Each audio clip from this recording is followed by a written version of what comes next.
You guys knew it wouldn't take me too long to hop on here. What a win, what a moment, and what a season it has been for the Buffalo Bills. Just when you think that the Buffalo Bills season couldn't get any better, just when you thought that this week was, somewhat a little bit stressful. I'm not going to lie to you guys. Whenever there is a moment in time where the Buffalo Bills have had to get something done, at least within the last, 25 years, they have never been able to really seemingly get it done. When there's that clinching moment, there's always that thought process of, will they actually get it done? Can they get it done? How will they get it done? And they got it done. They got it done, and then some. They did it. It was fantastic. It was mesmerizing. It was worth the wait. Breathtaking in a lot of ways. I'm sitting here watching the game, and I'm watching this team not just take part, but take over the AFC, as they have now become a talking point as to one of the teams that could be a contender against the Kansas City Chiefs. I am ecstatic for the future of this team, thinking now that maybe this is fate. During this crazy 2020 year, it's Bills-ish that the Bills have had one of their best seasons in recent memory, with zero fans, without any attendance, without any fans in the building. Please, as I mentioned in the tagline below, fire away some comments. I'm obviously going to get into the game and the stats and everything like that, as I always do, but we'll really need to wait just a second here. We've waited 25 years to talk about the fact that the Buffalo Bills are AFC East Division Champions. We waited 25 years for that AFC East crown, the AFC East crown, and it was worth the wait, as the Buffalo Bills were able to win their first AFC East title in 25 years with a resounding 48-19 victory over the Denver Broncos. And I'm not going to sit here and say that we just beat the 1985 Bears defensively. I'm not going to sit here and play the whole, we just beat a really, really good team to win this division. We didn't. But we whooped the asses of the Denver Broncos all day long, especially in the second half. And it wasn't even there was zero shadow of a doubt that this game was going to end the way that it did. As the second half started, much like it did against Pittsburgh and much like it did against San Francisco a few weeks back, the Buffalo Bills in the second half exploded in the second half of this game.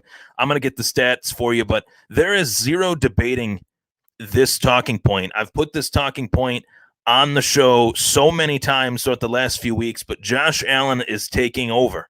This guy has completely improved over the last, I would say, obviously this last season. The year 2 to year 3 jump has been exponential, but now these last few weeks, what he has been able to put up stats wise has been shades of Peyton Manning in his prime, shades of Tom Brady in his prime, shades of Pat Mahomes. And I don't think there's a single quarterback in this league, in the AFC, I should say, that could go drive for drive or toe-to-toe with Pat Mahomes the way that Josh Allen could, the way that Josh Allen has shown these last few weeks. 359 passing yards, 2 passing touchdowns, and 2 rushing touchdowns on the day for Josh Allen. I got comments flying in here from Buffalo Bills fans that are very, very excited to hear my thoughts on this game, but I'm more excited to hear from them. I want to see the comments from you guys as far as this game. Justin says, congratulations, Ryan. I have respect for your team. 25 years of waiting is over. Bobby Nelson says, what a wait. I remember going to see Kelly versus Marino. Now it's a distant memory. This team is legit. Josh Allen just jumped to a real MVP candidate. More on that later. But since I was 3 years old, this has been the last time that the Buffalo Bills won an AFC East title. I looked a lot different than I do now, that's for sure. But I am as happy as a 3-year-old in a candy store right now, and I'm ready to party like it's 1995 for the first time in the history of this show, I have a beer. I am going to drink it. It will be gone. Not only do I have one beer, I have two beers, two Ellicottville blueberry beers. No sponsorship, but hey, shout out to a great beer of choice. I have to celebrate, much like most of us are tonight. If we can't go out, if we can't celebrate the way that we want, in typical fashion, going out to some of the out to some of the bars and some of the pubs in the area, then we're going to do it right here, right now. And I hope that you guys are celebrating as well. I'm going to keep that right next to me here. But let's read some of these comments here. I know that you guys are very, very excited to dive into this game and party like it's 1995, not like it's 1999. We're one up in the party like it's 1999 with party like it's 1995. This is better than breaking the drought. This is better than some of the better moments in recent Bills history. Obviously, drafting Josh Allen was one of them. For those of you that weren't willing to admit it at the time, the turning point of this franchise was not just hiring Sean McDermott, was not just bringing in Brandon Beane, but it was the decision of both Brandon Beane and Sean McDermott to draft Josh Allen. That completely changed the landscape of this team, and it completely changed how Buffalo and the Bills are perceived nationally. With the ability that Josh Allen has had and with the ability that Josh Allen has shown to not just develop, but to fully improve and right his wrongs, each week this guy has simply gotten better. And I gave you the stat line, but I want to talk about Stephon Diggs tonight. Diggs did leave the game with a foot injury late in the game. I'm hoping that he's not too banged up, but what a season for Stephon Diggs. 11 catches on 13 targets tonight, 147 yards and breaks. Eric Moulds, single season franchise receptions record, tied it on his first catch of the game, or actually passed it on his first catch of the game, and then just continued on those 11 catches to just blow that record out of the water. And knowing that there are 2 games left in this season, and the Buffalo Bills are 11-3, hopefully Diggs is healthy. Hopefully continue to shatter the record books, and records are meant to be broken. I loved Eric Moulds as much as anyone, but witnessing the season that Stephon Diggs has had in his first season as a Buffalo Bill, there is no doubt about it. Not only did drafting Josh Allen bring about this revival of the Buffalo Bills, Stephon Diggs was the exclamation point, was the, dare I say, Gronk spike, in the sense that this Bills team is a completely different version of itself, and I am just ecstatic. It is really, something that I touched on in the last show. Moments like these are bittersweet for me, because I do realize that it has been 25 years that the Bills have won an AFC East Division title. You think of how you became a Bills fan. Guys like me, guys like my age, 27, 28, it could have been our dad, could have been our grandfather. In my case, it was both. But bittersweet in the sense that the fact that you have people that brought you into this fan base, that without those people, you wouldn't have the ability to achieve moments and remember moments such as these ones. And, my grandfather is no longer here. And, it's been a long time since we had watched a full season of Buffalo Bills football. The last season we got to watch together was 2007. And, when the Bills were bad between 2007 to, 2016, it never really bugged me in the sense that, yeah, it bugged me. I couldn't watch the Bills games with him, but it bugs me more now because they are actually a really good team. And I wonder what he would think of this team. I think a lot of Buffalo Bills fans, I've talked to a lot of members of Bills Mafia throughout the last couple weeks, and they have extended those same thoughts and sympathies in terms of not being able to watch the team with someone that brought you into this fan base. It's bittersweet. I got the 1990 Buffalo Bills team behind me here. I've had the privilege and honor of interviewing some of these players on the show. Glenn Parker, Steve Christie wasn't on that team, but he ended up becoming, a cog in that lineup for a long time as a place kicker for the Buffalo Bills. So, knowing that, this team this franchise has been through a lot, and the fans have been through a lot, and knowing a lot of Bills fans that were brought up into becoming a fan of this team, knowing that they have experienced, losing what could have been the person that brought them in as a fan of this franchise, and moving forward, being able to witness memories such as this, it is, just amazing that, we are here. It really, it's amazing to me. Mark Martin says, AFC East champs, it's been a while. Michael Trask says, Diggs is hands down the best trade they ever made. Well worth what we gave up. Michael Gervais, shout out to him. He's been a big supporter of the show, and really nice, compliments he gives me almost every week tuning in here. I really appreciate it. Allen, Diggs, Bean, McDermott, we trust, and they delivered. Michael Trask then says, I want to hear what Mel Kiper says now about Josh Allen. Mel Kiper was actually the one guy that believed that Josh Allen could become what he has become. Mel Kiper at one point said that Josh Allen should be the first overall pick by the Cleveland Browns. Cheers to that, Mel Kiper. Hey, I'm with it. Chris Madison, he says Allen to Diggs is like Montana to Rice. Mark Martin says more like Kelly to Reed. I'm just going to say Josh Allen and Stephon Diggs are their own entity. I'm not going to compare Allen to Kelly. I'm not going to compare, Diggs to Andre Reed. Different eras, different time, different place. But I will say that this is the best offense that they've had since then. I think that goes without saying. When it really shows that within the last, 25 years or so, this Bills team has been so bad for so long. There is no fan base in the sport. There is no fan base in the league that deserves to achieve a moment like this, like the Bills Mafia. And I'm just very thankful that I could actually witness this and see it come together. And this is my version. This is my generation's version of those great teams of years past, whether it's Kelly, Reed, Allen, Diggs, Singletary, Moss, Thurman Thomas, Kenny Davis, however way you want to cut it.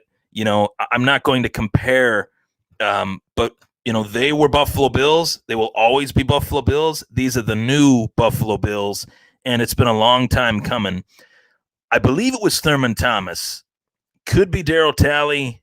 Could be Bruce Smith. One of those three guys said that they hope that there are players that come along that become great Buffalo Bills, just so they can say that they're not really the only ones that were able to achieve that Super Bowl, modern era Super Bowl accomplishment where they were able to go to a Super Bowl. The AFL teams of years past, Jack Kemp, one of the best of the AFL era, no doubt about it. Josh Allen tied one of his records tonight. And, there were a lot of great players on that team. There were a lot of great players on, the Mike Strattons of the world. There were a lot of great players on the O.J. Simpson teams, O.J. Simpson himself, the Electric Company, all that. But this team is like in the peak era of football. I would say that the NFL has only grown in popularity over the last, 20 years, 25 years, really, I guess you could say. So this is like the first time that the Bills have been able to accomplish something truly noteworthy in the peak era of popularity within the NFL. It's at the top of its popularity right here, right now. It's the king of the country. It's the king of the sports world in the United States. I don't think anybody can disagree with me on that. I don't think anybody should disagree with me on that, but, sometimes people disagree with me. That's cool. That's fine. So I go to, go through the whole process of remembering some of these old teams and talking about how the Bills became who they became and how they are what they are. And that's what the perspective on this night is, only the term McBeane. What made the Bills great and it's no shock to me, and there's no coincidence in this fact. What made the old teams great was the fact that Bill Polian and Marv Levy shared a common vision. And if the GM and the head coach can share a common vision and execute that common vision, results are seen. And that is a common denominator with virtually every single team that has been successful over the last 20 years. The Patriots with Robert Kraft and Bill Belichick, I would say, are a case of that as well. The Steelers with the Rooney ownership and Bill Cowher, the Rooney ownership and Mike Tomlin. The fact that you are able to have this common vision as a franchise, that I think lends itself to success. And I've mentioned this on the show before, but what I find so fascinating, for those of you that haven't heard me say this point, what I find so fascinating about this whole, situation is the sense that Brandon Beane was brought in after Sean McDermott. The Bills brought in their coach first, and then they brought in their general manager. That's rare. You don't hardly see that in the league. I can't really point to another instance where you see a coach get brought in first and then a general manager. I've never seen it, and I especially haven't seen it for the Buffalo Bills in my lifetime. So Sean McDermott gets brought in first. Doug Whaley's still the general manager at the time, and it's kind of, the writing is kind of on the wall that, yeah, Doug Whaley is on his way out. There's a new head coach in town. He's getting a lot of the power as far as the power structure of the team goes, as he should. And, you knew Doug Whaley was on the outs. So then they bring in Brandon Beane, and then you come to find out that, Brandon Beane and Sean McDermott worked together in Carolina. Well, okay, that makes sense. Brandon Beane and Sean McDermott know what they want in a team. They share a common vision. That was the first thought that I had when I saw that the Bills brought in Brandon Beane as their general manager. I thought, this is perfect. Sean McDermott and Brandon Beane share a vision. Now, did I know what that vision was? Did I understand what the process was? No, none of us did. None of us knew what the hell they were talking about when they said trust the process, but we trust it. We know it now. We saw the vision play itself out over a span of 3-4 years. In only 3-4 years' time, these two gentlemen turned this team from a cellar dweller into a playoff contender, into a AFC offensive powerhouse that rivals the Super Bowl champions from last year, the Kansas City Chiefs. That, quote unquote, talent evaluators, analysts are saying that this offense, this Buffalo Bills offense, is the best offense to challenge the defending Super Bowl champions within the conference. If the Chiefs and Bills met in the AFC Championship, it's a pick'em right now. It's a pick'em. It's a who wins that. I mean, I know Pat Mahomes is the most dynamic quarterback in the league, but right behind him, second in the National Football League, is Josh Allen. And that's not second in the AFC. That's not second in, the young quarterback tier. I put out that young quarter. I'm saying in the National Football League, the second best quarterback in terms of being a dynamic athlete that can go drive for drive against Pat Mahomes is Josh Allen. And you can't point to the fact that these two teams played each other early in the season. It was a wet day, wet night in Orchard Park, New York. The game was somewhat delayed with the COVID thing and all that stuff. No one knew what was coming as far as, that game. And the Buffalo Bills are a different team now than they were even 3 weeks ago. These last 3 wins, the Bills are just on another level. And people can delegitimize it all they want. They can say, they beat the 49ers with Nick Mullins. They beat the Steelers with an old Big Ben. They beat the Denver Broncos, who have a crap defense and not that good of an offense. Say whatever you want. The Bills didn't just beat these teams. They beat down these teams. They were able to dominate over the course of a second half. the Bills have never been known as a team that could go towards the second half. I don't know who gave me the angry emoji, but I don't know what there is to be angry about after tonight, unless you're a Jets fan. And I mean, if you're a Jets fan, I guess you got every reason to be angry, but we'll talk about that. There's going to be an NFL show tomorrow where I dive into the NFL. But this was a complete performance. This was a game that I have no complaints over this game. How could anyone? And, I don't think the Bills will get their due until they beat a team that nobody truly expects them to beat. Did I think they'd beat Pittsburgh? I thought they could beat Pittsburgh. But there has to be a team that they play against that everyone thinks they'll lose, and then they win. That's the Chiefs. So I guess I can say the only team that the Bills will finally get their due against is the Chiefs. But I'm saying that I'm giving them their due. I'm believing that the 11-3 Buffalo Bills, the 2020 AFC East champion Buffalo Bills, are the team that rivals the Kansas City Chiefs. And even the way that they were built in very similar fashion. The one thing that I can say is that the Bills have a better defense than the Chiefs, I think. Going into this season, I thought that the Bills' defense would be one of the best defenses in the league. I didn't think the Chiefs would be all that great in the defensive side of the ball, on the defensive side of the ball. But, these last few weeks, this Bills defense has been pretty solid. And who's to say? Who is to say? Who is to doubt after what we have seen from Josh Allen? And Josh Allen is breaking franchise records. He's got Jim Kelly saying, yeah, he's probably going to break all my records. Not only that, he's breaking single season records. He's one of two quarterbacks in Buffalo Bills franchise history to throw for over 4,000 yards. The only other one being a guy by the name of Drew Bledsoe. And not only is Josh Allen past that 4,000 yard mark, he is approaching the single season yard mark, which was also held by Bledsoe. So Bledsoe is at like 4,200 or 4,300. Josh is a little over 4,000. No doubt about it against the New England Patriots. Granted, we got the division locked up, but we are still playing for something heading into this game against New England.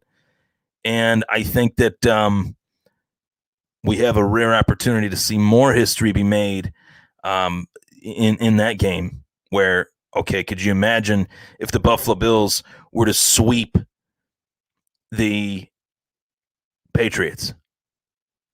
I don't care what version of the Patriots it is. I don't give a rat's what version of the Patriots this is. It is simply the fact that they are beating the Patriots this year. I mean, I'd be stunned if they lost next week. I'd be stunned if they lost another game for the rest of the season. And the fact, I hate bringing this up because it sounds so nitpicky, but it's reality. 13-3 is a possibility, and damn it, this team could have went 14-2 if it wasn't for that stupid Hail Mary. So 14-2, I don't know what year it was the Bills went 14-2. I can't remember the last time the Bills went 14-2. I can't remember the last time the Bills went 13-3. So I am just ecstatic. I really am. I am. It's very hard for me to sum this up. It is just so epically fitting that this team is the team to do it. And what led to this team getting it done? It's, each regime that came in and failed led us to this point. And it's almost like all that failure was, as I say, worth the wait. Because if it didn't happen the way that it did, we wouldn't have what we have now. And that's the optimistic side. That's the optimism angle that I'm taking.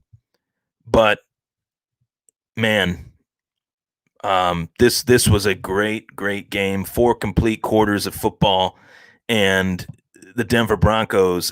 Jerry Hughes in that touchdown. I lost my mind watching that touchdown. I lost it. I lost it. I was screaming. I was jumping. I was laughing. The Bills looked so good tonight that it was almost laughable how good they looked. There were moments where the Bills would score a touchdown and the refs would call a flag on it more than one time. I mean, this could have been a like 57 to something drubbing. And then Devin Singletary, on what was basically the final play of the game, gets the ball and runs it up the field for a big score. I mean, this team is so damn good. This team is on another level. This team is as legitimate as it could get outside of the KC Chiefs in the AFC. I think this is the second best team in the AFC, and I'm not going to give the Bills the number one spot quite yet because the Chiefs are the defending champions, and I respect the Chiefs quite a lot. I think the Chiefs are a very, very well-run organization, and that's the team. That's the example that we have to set for ourselves. I want to hear from you guys. I've read a lot of comments. Chris says, what was the change in the first half of the season defense compared to the second half? I honestly think, Chris, that it was the defensive line. We were not penetrating, controlling the line of scrimmage the way that we have these last few weeks. As well, I think the development of guys like Teron Johnson and Levi Wallace in the secondary. I know Levi's been burned a few times. Trust me, I get that. But the fact that Teron Johnson has made a lot of plays, a healthy Matt Milano was brought back. These last few weeks, the interior of our defensive line that was very mediocre without guys like Star Latuile, Ed Oliver has stepped up these past few weeks. Mario Addison has stepped up these past few weeks. I think that this front seven overall has just been better these last few weeks in terms of pressure, in terms of awareness, understanding their assignments. Just all in all, the team maybe has improved on the defensive side of the ball due to the fact that they are just continuously playing with one another. The chemistry is just off the charts. That, I think, has helped improve their defense in a nutshell. So Joey says 1993. See, I didn't know that. I didn't know that they went 13-3 in 93. I thought they went like 12-4 or something like that. I know that they had gone 13-3 in that Super Bowl run. I just didn't know which year it was off the top of my head. So thanks for filling me in on that, Joey Besner. Joey Besner. Hopefully I said that right. But I think that it is truly possible that they win every game the rest of the year. I mean, New England is terrible. Their run defense is a disaster. Their offense is not much better. Cam Newton was not the quarterback that they thought they were getting. And, Miami is a decent team. They're going to be the rival again. They're going to be the team that we're battling with in the AFC East, I think, for many years to come. And I'm not saying that because I love Tua or anything like that. I actually think that it's more due to the fact that on the defensive side of the ball with Brian Flores, I think he has done a great job building up that defense in Miami. And they could pose some problems for us, but really Buffalo is the best offense in the division and one of the two best offenses in the AFC and one of the best offenses in the NFL. And, it's no secret, and I say this all the time, I love acknowledging not where I went wrong. It's not where I went wrong. I was fully committed to this point that last year, Brian Daboll played it very safe. Josh Allen's rookie year, he played it safe as well. It was understandable when Brian Daboll played it safe with Josh Allen in his rookie season because, as I mentioned, Josh Allen was a rookie. To me, it was understandable. It wasn't understandable, I should say, that he played it safe the second season. But now, what I can say is Daboll needed that wide receiver one in that offense. They had to go get someone that they could bring in and use as a wide receiver one. And I did not underestimate that. I thought, man, if they had another wide receiver heading into next year, it'll help Allen, it'll help this offense. Did I think that guy would be Stephon Diggs? Did I think they'd go get Stephon Diggs? I knew they were interested in him. They tried to make a trade last season. It didn't happen. Then the Vikings said openly that they were not trading him. Buffalo made them an offer that they couldn't refuse, and they accepted. It worked out for both sides. Buffalo gets Stephon Diggs, who has had one of the greatest wide receiver seasons in franchise history. For a wide receiver in a single season in Bills history, it's one of the best. And Justin Jefferson from LSU goes to Minnesota with our pick, and Justin Jefferson has been a great rookie for them. So it worked out for both sides. But I didn't quite expect that one addition to make that much of a difference for the Buffalo Bills and for Brian Daboll. I really didn't think it would have this massive of an impact. I thought it would have an impact positively. But these numbers are gaudy numbers each and every week. This Bills offense is putting on a pace that is reminiscent of like Roberto Duran in his younger years. You know, I'm trying to use a fighting analogy, but for the boxing fans out there, they're like the hands of stone Roberto Duran. You don't know what angle they're throwing the punches from, but when they land, they hurt. And that's the best comparison. That's the best analogy that I can come up with from the boxing world to this Bills offense. They're the hands of stone Roberto Duran as far as just firing punches left and right. You never know who it's going to be. One moment it's Stephon Diggs. One moment it's Cole Beasley. One moment it's this standout rookie that is so damn good that makes plays each and every week that people don't even see. It might not even be a catch. It could be a block. It could be a blocking assignment that he made that he didn't originally have. Gabe Davis has been phenomenal for this team. And 48-19, when I woke up this morning and I had already recorded the pregame show, the Keys to Victory show with the Nap-Nosed Bills host, I could not see a scenario where the Bills won 48-19. I thought 31-21, 34-21, somewhere in there. This was a ass-whooping contest, and the Bills were swinging the hammer. And it was extremely embarrassing for the Denver Broncos, who, you know, yeah, they're not a good team, but they're at home. Whether they're in front of all their fans or not, they hosted the Buffalo Bills. The Buffalo Bills walked into their house and stomped them out, and it wasn't even remotely close. I mean, the first half, to dive into the game, the first half had its moments of being close. Andre Roberts muffing that punt was essentially the only reason that this game had some closeness to it. I'm not trying to discredit the Denver Broncos, but with how hot this Bills offense is, if Roberts didn't muff that punt, I have no doubt about it in my mind that Bills offense would have marched right down the field and would have made that game 21-0. Rather, it ended up being 14-7. Roberts muffs that punt. Denver gets the ball back. They score 14-7. After that, the Buffalo Bills rained on their parade. If there was a slight parade that the Bills muffed that punt, that Roberts muffed that punt, and they got a touchdown, and the Denver Broncos thought there was an opening for some bit of momentum, a slight opening. The door opened just slightly. The Buffalo Bills shut that door, locked it, and threw away the key. It was unbelievable.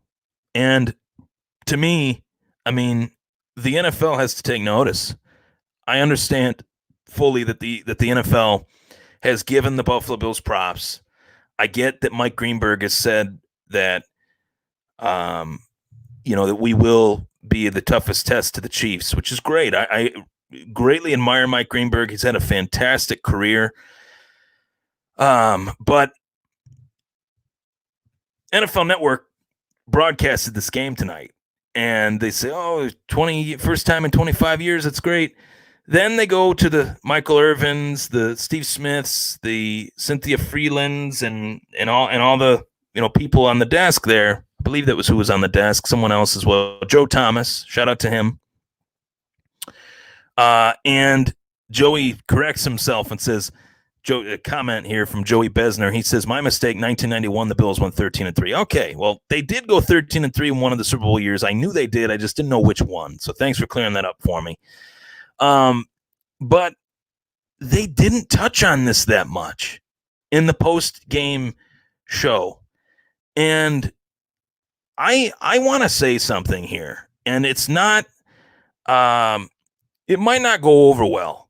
And that's the God's honest truth. People might not agree with me on this. I think a lot of people will agree with me on this, to be honest. But I want to say that the reason why this fan base is the best fan base in the country is for reasons that are unfair, reasons that are just the elephant in the room of the NFL.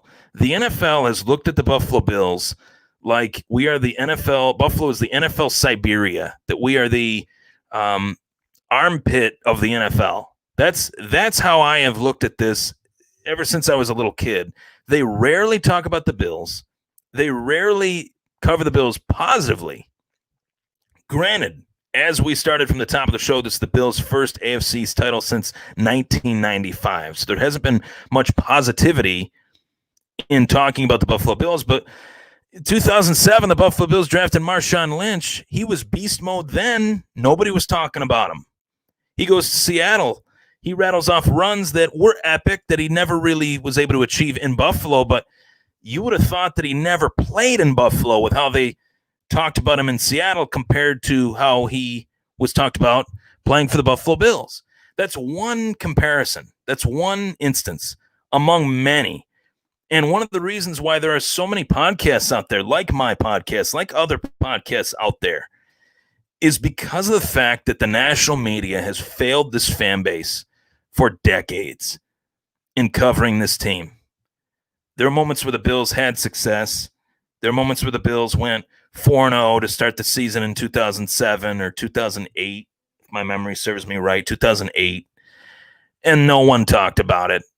Granted, did they think that they'd fall flat on their face? Yeah. Did they? Yes. But still, you have to cover it. You have to talk about it. And at 11-3, with a quarterback that is a rising star in this league, I expect national endorsements.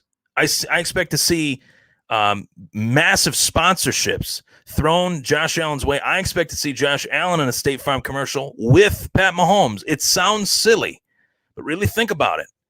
Kansas City is not that much bigger of a sports market than Buffalo. In fact, they're very similar in terms of the markets as far as sports cities go in the National Football League. Kansas City is not a big market. Buffalo is not a big market, but winning sells. Buffalo is winning. Buffalo should be put on that pedestal as one of the better franchises in the league because they are one of the better franchises in the league now. Living in the now, it's almost like Bills fans are still holding their breath saying, oh, I really hope we don't fall flat on our face. Granted, we are the Buffalo Bills. It is in our culture to have this kind of fear of us falling on our face due to the fact that they lost the 4 Super Bowls and everything like that. But that was then, this is now. This is a completely different franchise under the leadership of McDermott and Beane and under the players that we have. And it needs to be covered that way. And it hasn't been. And it's very frustrating for me to go through what we have gone through as fans, to see what we have seen as fans, only for the media to maybe cover it to the nth degree, or not to the nth degree, to the smallest degree. The smallest degree, not to the 100% that it should be, to the 35%. I don't know. I think our media needs to do a better job of talking about that. I think the sports podcasts or the national media members, the guys that represent this team and cover this team in higher positions than myself, obviously, they need to do better at talking about that. And I think they have, but not enough in my book. And that's something that really pisses me off. It genuinely pisses me off as a Bills fan and as a podcaster to not see the Bills get covered the right way. by the national media. And that's something that I've wanted to talk about for like the last 3 weeks. But now to see that 48-19 win, and to see that game was on NFL Network, and to see the panel just skim over it. Oh, we're going to talk about the Panthers and the Packers. No one gives a shit about the Packers and the Panthers. We know who's going to win that game. We know who's going to win. And if I'm wrong, I'm wrong. But we know that Aaron Rodgers is Aaron Rodgers. He's been in the league long enough. Let's talk about some of the new stars of this game that aren't named Pat Mahomes, that are named Josh Allen. That's all I'm saying. And I think that's the hot take of the night. Granted, should it be? 100%. 100%. It's extremely frustrating. And we're looked at as like just this. Then you have, I touched on this. Then you have national analysts that are on the big networks, the ESPNs, that are saying ridiculous things about our fan base, that are saying that Josh Allen fans are dog-loving, American flag wearing. I'm not talking politics. I'm talking about human decency. What sense did that make, and why was nobody pounding on ESPN's PR department, not apartment? They're not living in apartments. Why aren't Bills Mafia members, calling up ESPN's PR and saying, why is this guy still a part of this network? He just publicly shamed a massive fan base and pigeonholed them as something that they're not. To even think that is just completely backwards. But to say it on one of the biggest shows in the sports world, and I'm not talking about Nick Wright, I'm talking about Dominique Foxworth. Nick Wright is Nick Wright. He can do his own thing and say Josh Allen's not who he thinks he is, not who everyone thinks. That's different. That's about the sport. You're bringing up the fans. You're saying that the fans are something that they're not, without even knowing the fan base. Basing that opinion off of something as dumb as Twitter. That really pissed me off. And for no one to, say, well, I don't really want to stick my nose in that. I get that. But when something pisses me off, I'm going to say it. That's just how it is. It's rare that something pisses me off as much as that did. It really is in sports and how this team is covered. But talk about this fan base deserves better. Look at what is behind me.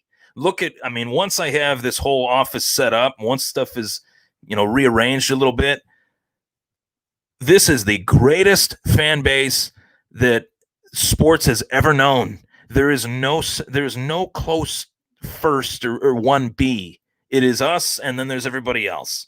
And it's been that way for over 50 years. It's been that way since 1959. People say this is a hockey town. This is hockey heaven.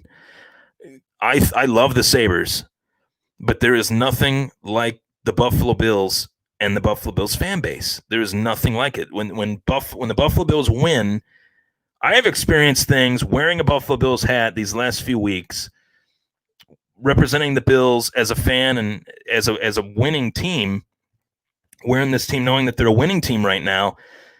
People are saying, yeah, go put people 30 feet away. Seeing as I walk by, we wait a little. They wait a little while, and they're like, "Go Bills, go Bills."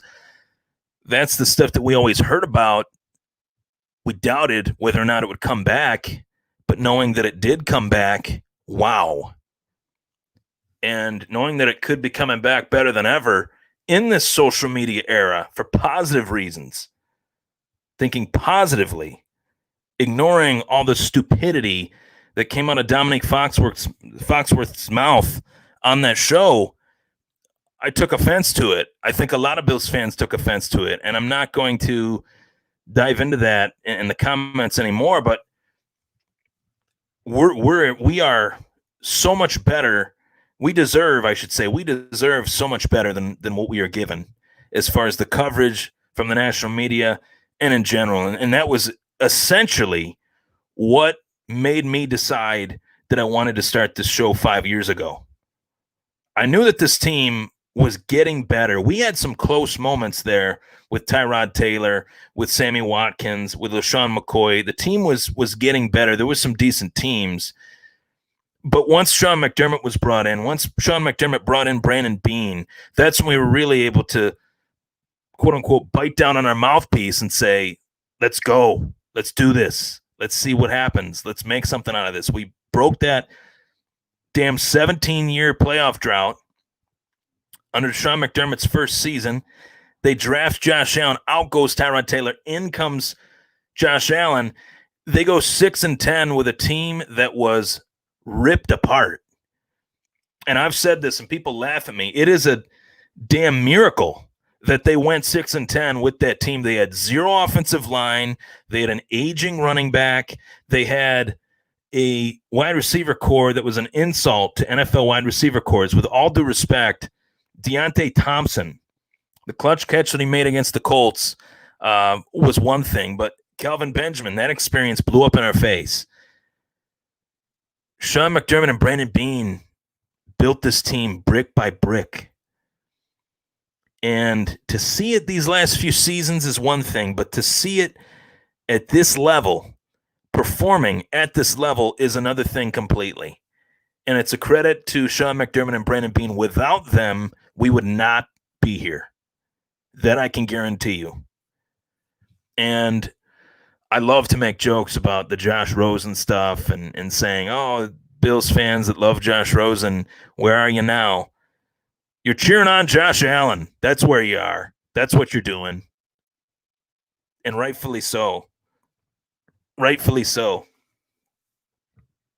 Oh, man. I was down at the time. It was February 2018, recording this show, going through the quarterback rankings. The show was recorded a lot differently then than it is now. And I said, I don't know about you guys, but the quarterback that I think fits Buffalo best, regardless of talent, is Josh Allen. And that was a hot take at the time because people wanted Darnold out of USC. People wanted Rosen out of UCLA. They didn't want this dude out of Wyoming that threw the ball pretty awkwardly, that never really had a signature win in college, that had a 52% completion percentage in a pretty pedestrian conference. None of it made sense other than the fact that the guy was big, he was physical, and he had a cannon for an arm. The physical attributes were off the charts. The statistics left a little bit to be desired. But when you take a quarterback, you know that he's not going to be the best version of himself year one, his rookie year. He's only going to get better. And that's what we have seen. Do you feel this year is Super Bowl or bust?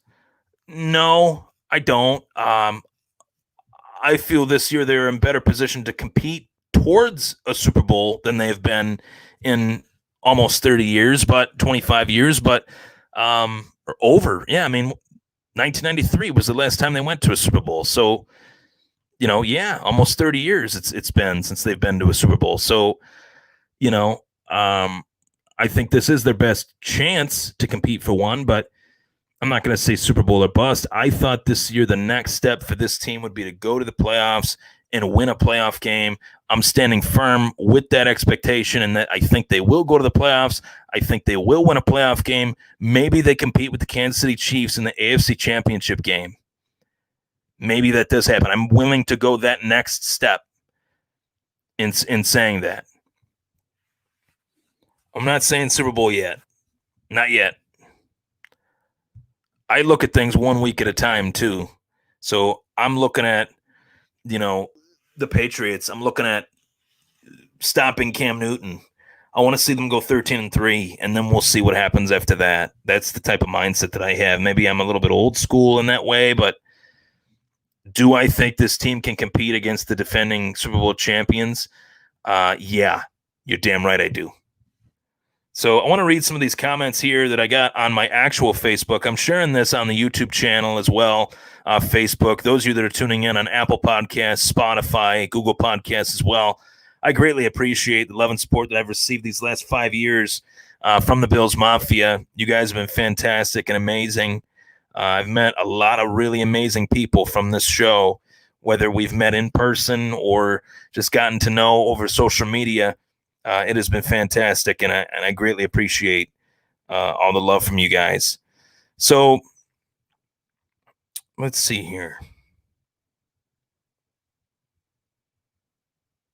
Sherry Scott says, we had a few TDs and lost to penalties. Yeah, we did.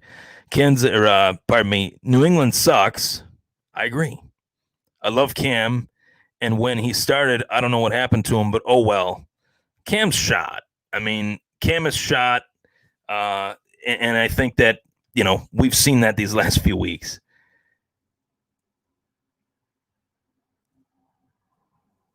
Amanda says, share this video. Thanks, Amanda. I appreciate it. So, about to be 62. As previously said, I never gave up. Member of Mafia and Bills fan Thunder. We deserve respect. We stay diehard fans no matter what, not just fair weather fans.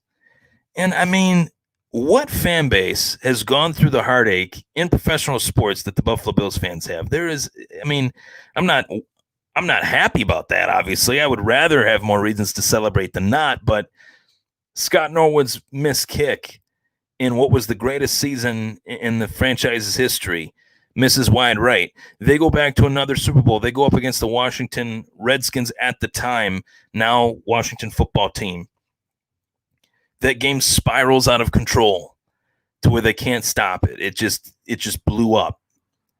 And then they go up against one of the best dynasties that the game has ever seen, not once but twice, in Dallas. It just was not meant to be, but it was meant to be in the sense that we had the best team in the AFC 4 years straight. We needed one game to win a championship, and 4 times we missed that opportunity. That's the way I've always looked at it. And there's a winner and there's a loser. Unfortunately, it was us 4 years in a row. Beyond that, the team went through just complete and total disarray time and time again, hiring the wrong head coaches, the wrong general managers, the wrong scouts, bringing in the wrong players because they had the wrong talent evaluators. And they finally bring in 2 guys that have a pedigree. Sean McDermott under Andy Reid, Brandon Beane under the Carolina Panthers organization, which had Dave Gettleman as their general manager, who was a highly respected guy. I know that a lot of people have polarizing opinions on him based on what he has done with the Giants. But in Carolina, he was fantastic. And Brandon Beane was a part of that staff. So, that's the difference, guys. We can talk about all the players. It's the GM's job to bring in the best players possible. It's the coach's job to coach those players as best as he possibly can based on whoever the GM brings in. It's that coach's job to coach up those players to the highest of their ability. It's the coach's job to bring in the right coaches to coach them up as well. And they've done that. So, I'm not talking off season. I'm not talking about what the Bills need. I'm talking about going 13-3, heading into Foxborough, beating the Patriots in Foxborough is the next step. And that's what I'm looking at. Off-season stuff, I don't think there is a face on this earth that looks at the Bills as closely as I do during the offseason. I just don't. I look at all the players that they could potentially bring in. I talk about them on this show, and I'm saying that in my self-belief. I'm not putting anybody down by saying that. I love covering this team in general. I especially love covering this team in the offseason. For me, there is no offseason. I love covering this team in the offseason, and I can't wait to do that. There's a lot of thoughts that I have stored in this brain about this team based on who they could bring in, why they could bring in who they bring in, and how great it could make an impact for this team. But it's to be announced later. So I do remind you guys that my podcast is available on all major podcasting platforms. It is available on Apple Podcasts, Spotify, Google Podcasts. You can hear this show on audio on all those platforms. Stream it live on Facebook or YouTube. And we're partying like it's 1995 tonight. Cheers to all of Bills Mafia as I partake in some of this EBC Blueberry. This is not a sponsor of the show. Sponsorships are coming, but this is not a sponsorship of the show. Maybe at some point I do buy enough of it. I will say that. But throw down some comments. I'll read these off. Fire them away.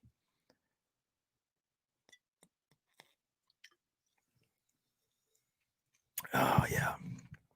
Drinking blueberry beer. Nothing wrong with that. Don't judge.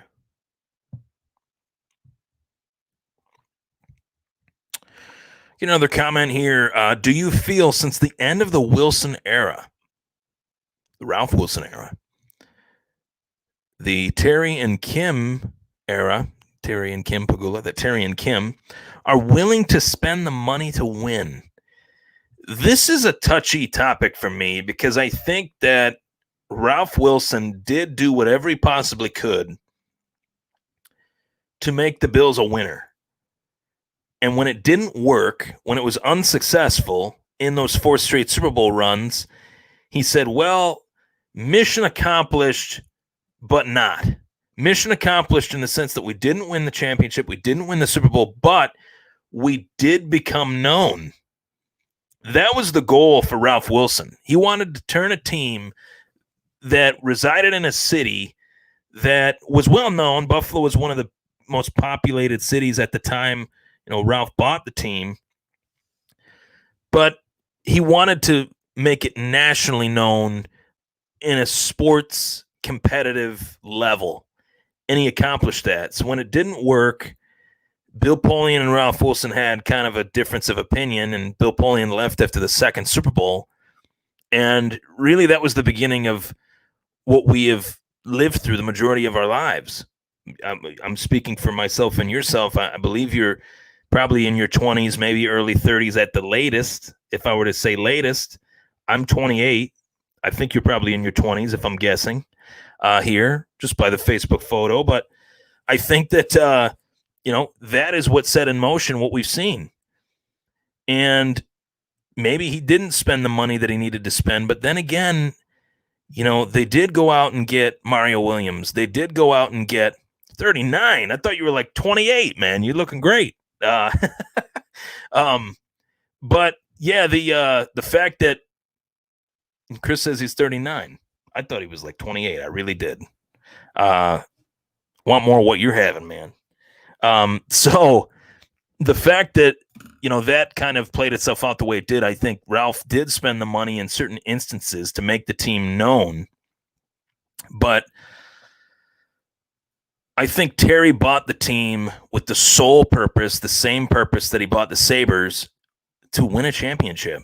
And just knowing that you have an owner with deep pockets that is buying the team for that reason, because the struggles that the team went through, Ralph had already kind of accomplished bringing them to a championship.